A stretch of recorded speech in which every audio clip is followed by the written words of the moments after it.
اوقات نماز کے معلوم ہونے چاہیے.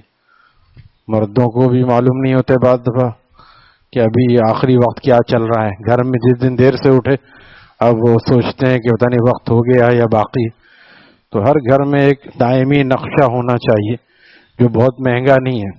آج سے 10-12 سال پہلے میں نے 50 روپے کا لیا تھا جو ابھی تک چل رہا ہے. کیا کاسٹنگ پڑی اس کی. 10 سال میں اگر 50 روپے کا، اب زیادہ زیادہ 200-250 روپے کا ہوگا، 300 روپے کا ہوگا. وہ ہمیشہ دائمی نقشہ کہلاتا ہے.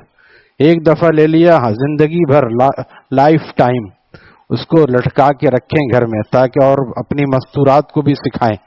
میں بار بار عرض کرتا ہوں کہ مستورات کو یہ کالی مرچ، سفید زیرہ، گرم مسالہ کتنا ڈالنا یہ سب معلوم ہوتا ہے، لیکن نماز کا وقت کب شروع ہو رہا ہے کب ختم ہو رہا ہے یہ پتہ ہی نہیں.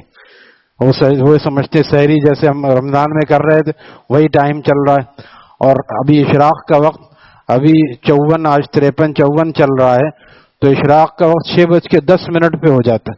کتنا آسان ہے اشراق کی نماز پڑھنا کہ آدمی فجر سے فارغ ہوا، تھوڑا ذکر و تلاوت کیا، اشراق کی نماز پڑھ کے سوئے.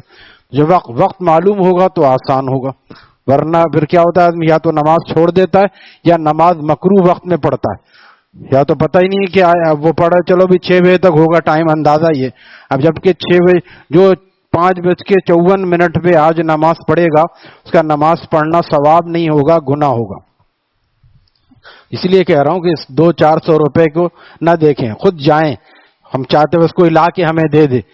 شلوار اور قمیص کے لیے جاتے ہیں بازار، اظہار بند کے لیے بھی بازار جاتے ہیں، موبائل کے لیے کتنے چکر لگاتے ہیں کہ اس کام کے لیے جانے کا کوئی مقصد نظر نہیں آتا. مسواک خریدنے بھی نہیں جاتے، کسی نے دے دیا تو کر لیا، ورنہ ختم ہو جاتی ہے. بس خود ہی آ جائے تو ٹھیک ہے، ورنہ. اور دنیا کی چیز لینے کے لیے آدمی یہاں سے کوئی سرینا جا رہا ہے، ناگن جا رہا ہے، کہاں لالو کھیت تک جاتے ہیں لوگ، اس سے بھی آگے پیچھے.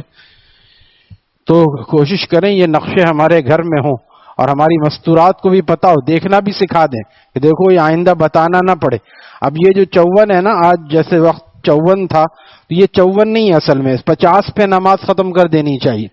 ان نقشوں میں یہ بات لکھی ہے کہ یہ نقشے جو ہیں تخمینی اعتبار سے بنائے گئے ہیں، یہ کوئی قرآن و حدیث کا حکم نہیں ہے، یہ محکمہ موسمیات کے اعتبار سے بنائے گئے ہیں. یعنی کہ سورج کب طلوع ہو رہا ہے کب غروب ہو رہا ہے اس لحاظ سے اس میں اندازہ ہے. یعنی ہر نقشے میں جب آدمی نماز ختم کرے تو 3-4 منٹ پہلے ختم کر دے. یعنی مستورات کو چاہیے وہ 5:50 تک نماز ختم کر دیں آج کل جو ہے، اور یعنی 5:30 بجے پڑھ لیں. 5:30 بجے پڑھیں گے تو یقینی طور پہ 5:45 سے پہلے ختم ہو جائے گی مستورات. ہم لوگ بھی کون سی نماز اچھی پڑھتے ہیں، جلدی 2-3 منٹ لگتے ہیں 2 رکعت میں، 4 رکعت میں 6 منٹ لگے تو کتنا وقت ہو گیا. تو اس سے پہلے ختم کرنا، یہ نہیں کہ 54 تک پڑھنا ضروری ہے، بلکہ 4 منٹ پہلے ختم کرنا ہے. اور اسی طرح اشراق میں اسی لیے اصل تو 10-12 منٹ میں سورج اوپر ہو جاتا ہے، 15 منٹ میں آدمی اس کو 15 منٹ کے بعد اس کو اشراق کو پڑھے، کم از کم 15 سے 20 منٹ کے بعد. اور اسی طرح جو عشاء کا وقت شروع ہو رہا ہے بالفرض، جیسے عشاء کا وقت 8:30 بجے شروع ہو رہا ہے یا 25 پہ شروع ہو رہا ہے تو 25 پہ ہی نماز نہ پڑھے بلکہ 4 منٹ بعد پڑھے، 8:30 پہ پڑھے. یہ مثال دے رہا ہوں، یہ یقینی نہیں ہے کہ ابھی کیا وقت چل رہا ہے، لیکن وقت شروع ہونے کے 5 منٹ بعد گھر میں. اور اذان کا بھی یہی ہونا چاہیے کہ وقت کے شروع ہونے کے 1-2 منٹ 3-4 منٹ بعد اذان ہو. یہ احتیاط ہے کہ نقشہ جو ہے یہ دائمی نقشہ تخمینوں پہ بنا ہوا ہے. تو یہ سب چیزیں معلوم ہونی چاہیے ہمارے گھر والوں کو تاکہ وہ پریشان نہ ہو. زوال کا وقت اکثر 12 بجے زوال ہوتا ہے، کل زوال چل رہا تھا 12:34 پہ. کس نے کہا کہ 12 بجے زوال ہوتا ہے؟ ہمیشہ ایک ہی وقت رہتا ہے 12 بجے. کبھی ہو سکتا ہے 12:15 پہ بھی آ جاتا ہو، 12:15، کبھی آگے بھی جاتا ہے. یعنی اسی 12 اور 1 کے درمیان تو چلتا ہے. لیکن ابھی جو زوال کا وقت کہیں گے وہ کہیں گے 12:30 سے لے کر 40 تک یہ وقت ہے زوال کا، 4-5 منٹ پہلے اور 4 یہ بھی احتیاط ہے، اصل تو 1-2 منٹ ہی ہوتا ہے جو سورج اوپر ہوتا ہے، ذرا ادھر ادھر ہو گیا نماز پڑھ سکتے ہیں، لیکن احتیاط یہ ہے کہ 4-5 منٹ پہلے، یعنی فی زمانہ آج کل کے لحاظ سے 12:30 سے 40 تک۔ اب کسی نے 12 بجے وضو کیا، وہ تحیۃ الوضو پڑھنا چاہتا ہو، سمجھتا ابھی تو زوال کا وقت، بھائی اس کو پتا ہونا چاہیے کہ زوال کا وقت ابھی شروع نہیں ہوا، اور گزر گیا اب تو وضو کر لیا 1:45 بجے، تو ہو سکتا ہے زوال کا وقت ہو۔ زوال کا وقت اکثر کراچی میں جو ہے وہ 1:45 سے پہلے ختم ہو جاتا ہے، 1:45 لاسٹ ایسا ہوتا ہے، باقی نقشوں میں دیکھ لینا چاہیے۔ اس لیے یہ چیزیں معلوم ہونی چاہیے۔ اور بعض کہتے ہیں رات میں زوال کتنے بجے ہوتا ہے؟ رات میں کوئی زوال نہیں ہوتا، رات لازوال ہوتی ہے، کیونکہ رات میں جو ہے سورج نہیں نکلتا، سورج کو زوال ہوتا ہے رات میں زوال۔ ہاں یہ صحیح ہے کہ بہت سے لوگ کہتے ہیں کہ سنا ہے، یہ سوال مولانا یوسف لدھانی شہید رحم اللہ تعالی کی خدمت میں آیا، آپ کے مسائل میں چھپا ہوا ہے کہ سنا ہے کہ 12 بجے کے بعد رات میں نماز نہیں پڑھنی چاہیے عشاء کی، اگر دیر سے بھی پڑھے آدمی، اتنی دیر اول تو ہونی نہیں چاہیے، حضرت نے لکھا ہے کہ اول بلا وجہ اتنی تاخیر کرنا ٹھیک نہیں ہے، لیکن اگر تاخیر ہو جائے کسی وجہ سے، کوئی سفر میں آدمی اکثر جو ہے سفر والے پھر منزل پہ پہنچا کے ہی چھوڑتے ہیں، تو 12-1 بجے وہ پہنچا تو پڑھ سکتے ہیں نماز، یہاں تک کہ سحر سے پہلے تک 4 بجے بھی کوئی اگر عشاء کی نماز پڑھے گا تو اس کی نماز ہو جائے گی، کیونکہ 4 بج کے تقریباً 4:30 بجے تک آج کل سحر کا وقت ہے۔ بالفرض کسی وجہ سے جان کے ایسا کرنا مکروہ ہے، اس میں کوئی دوسری رائے نہیں ہے، لیکن عشاء کا وقت تقریباً رات بھر رہتا ہے، یہ بھی غلط مشہور ہے کہ 12 بجے کے بعد عشاء کا وقت ختم ہو جاتا ہے، ایسا نہیں ہے، بلکہ سحر تک عشاء کا وقت رہتا ہے، سحر سے پہلے تک۔ تو اگر کسی وجہ سے کوئی طبیعت ناساز تھی، وہ لیٹ گیا اور نیند آ گئی، اس کی عورتوں میں ایسا ہو سکتا ہے 3-3:30 بجے بھی آنکھ کھلی تو وہ عشاء پہلے پڑھیں گی، پھر تہجد بھی پڑھ سکتی ہیں۔ یہ مسائل اپنے گھر والوں کو بتانے چاہیے، بہشتی زیور گھر میں ہونا چاہیے، کام مردوں کا ہے، عورتوں کو سوائے کھانے پکانے اور میک اپ کے کوئی اور دوسرا کام، کسی کام میں انہماک نہیں ہوتا، آج کل موبائل میں انہماک نہیں، دین سیکھنے کا کوئی شوق نہیں ہوتا، عام طور پر ہم خود بھی لے کے نہیں جاتے، چلو بھی کہ ہم لے کے جائیں تو اس کو مسئلہ پتہ چلے، اچھا ہمیں تو پتہ ہی نہیں کہ بھئی یہ ایسا میک اپ کرنا ناجائز ہے، بھویں بنانا ناجائز ہے، آج کل عورتیں ایسا میک اپ کرتی، شادی کسی کی ہو رہی ہے تیار یہ ہوں گے بیوٹی پارلرز، جبکہ ہمارے بڑے فرماتے ہیں کہ اپنی بٹیا کو، اپنی بیٹی اور بہن کو بھی بیوٹی پارلر سے تیار نہ کرو۔ بیوٹی پارلر میں تیار کرنے کیسا ماحول ہوتا ہے؟ کوئی شرعی ماحول ہوتا ہے بیوٹی پارلر میں؟ کس طرح کے غلیظ قسم کا ماحول ہوتا ہے، اور پیسے اتنے ضائع ہوتے ہیں۔ لہذا کسی عورت کو جو کہ سیکھی جانتی ہو، گھر میں بلا لو، 2-4 ہزار میں اگر وہ صحیح ہے تو اچھی خاصی تیار ہو جائے گی۔ اس کو یہ پتہ بھی ہونا چاہیے اس عورت کو کہ شرعی حدود کیا ہیں، بھویں بنانا جائز نہیں ہے، فطرت کے خلاف ہے بھووں کا بنانا۔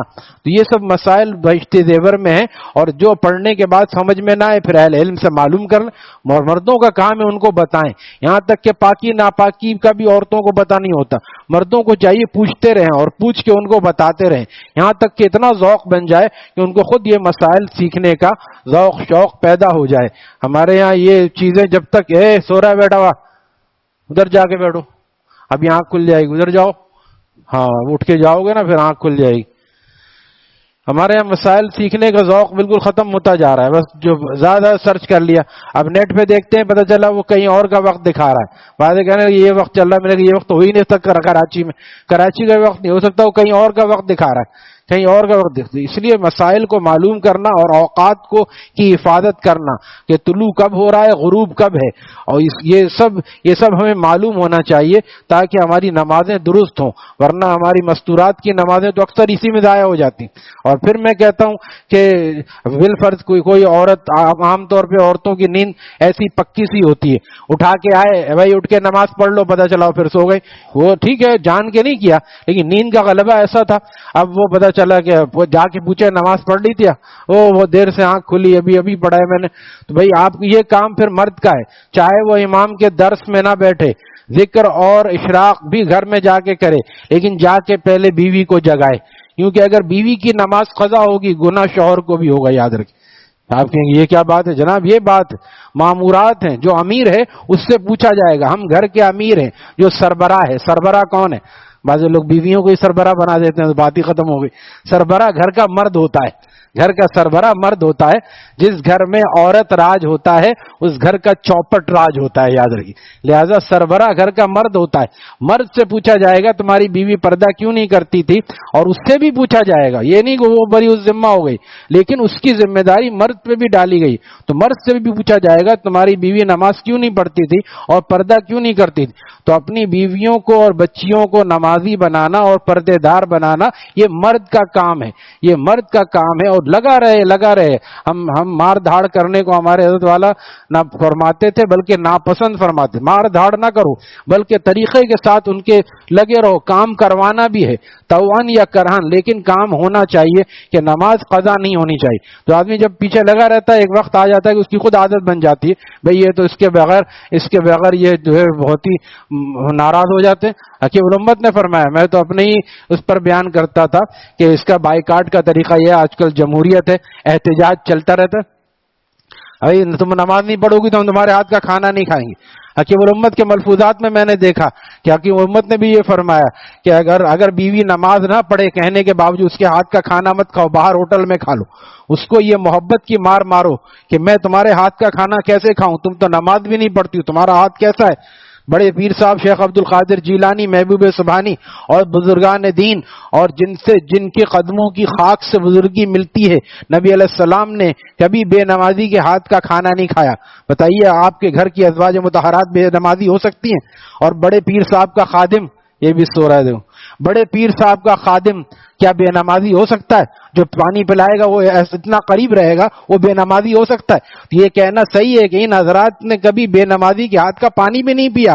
کھانا تو کھانا دور کی بات, اور ہم کچھ کہتے ہی نہیں, ہاں کیا کریں اپنی قبر میں جانا, یہ نہیں چلے گا. قبر کے اندر جانے کے بعد اس کا ہے, دنیا میں امیر جو ہے اس سے پوچھا جائے گا تم نے اپنے بچوں کو, بیوی بچوں کو نماز کا پابند کیوں نہیں بنایا. تو اس کا دوبارہ میں عرض کر رہا ہوں کہ یہ دائمی نقشہ خرید لیں اور اس کو گھر میں رکھیں, خود بھی دیکھیں اور اپنے گھر والوں کو اس کو سکھا دیں تاکہ نمازیں ہماری وقت پہ ہوں. کیونکہ بہت سی وقت ایسے نماز پڑھتے ہیں, میں بیٹھا رہتا ہوں, ہم دیکھتے ہیں آ کے لوگ نماز پڑھ رہے, بس ادھر ادھر دیکھا. گھڑی دیکھو, ٹائم معلوم ہونا چاہیے کس وقت میں طلوع آفتاب ہو رہا ہے. آج کل اتنا اندازہ ہے کہ طلوع آفتاب اب ہو بھی چکا اور ابھی صحیح سے روشنی نہیں نکلی, بالفرض بدلی ہے, تو کیا پتہ چلے گا. لہذا نقشہ اسی لیے بنا ہوا ہے یہ گھروں میں موجود رہے. آج کل تو مسجد میں گھڑیاں ایسی ہیں کہ اس میں پتہ چل جاتا, اس میں بھی آدمی توجہ نہیں کرتا. کم از کم آدمی روزانہ ایک وقت میں مسجد میں دیکھ لے تو بھی یہ چیزیں یاد رہ سکتی ہیں. لیکن اس کے باوجود گھر میں یہ نقشہ ہونا چاہیے. اور مستورات کو بھی یہ اتنے مسائل معلوم نہیں. حیدرآباد گئے, ہمارے ساتھ بعض دفعہ ایک آدھ سفر میں ہم لے گئے, بعد میں توبہ کر لی کہ مستورات کو, پھر پوچھا کتنی نماز پڑھی گا, 4 رکعت نماز پڑھی. یہ نہیں پتا کہ سفر میں آدھی رکعت آتی ہو جاتی, 4 کی 2 ہوتی. ان کو پتہ ہی نہیں, مسائل سیکھنے کا ذوق شوق ہی نہیں. اللہ تعالی ہمیں مسائل سیکھنے اور عمل کرنے کی توفیق عطا فرمائے. الحمدللہ رب العالمین.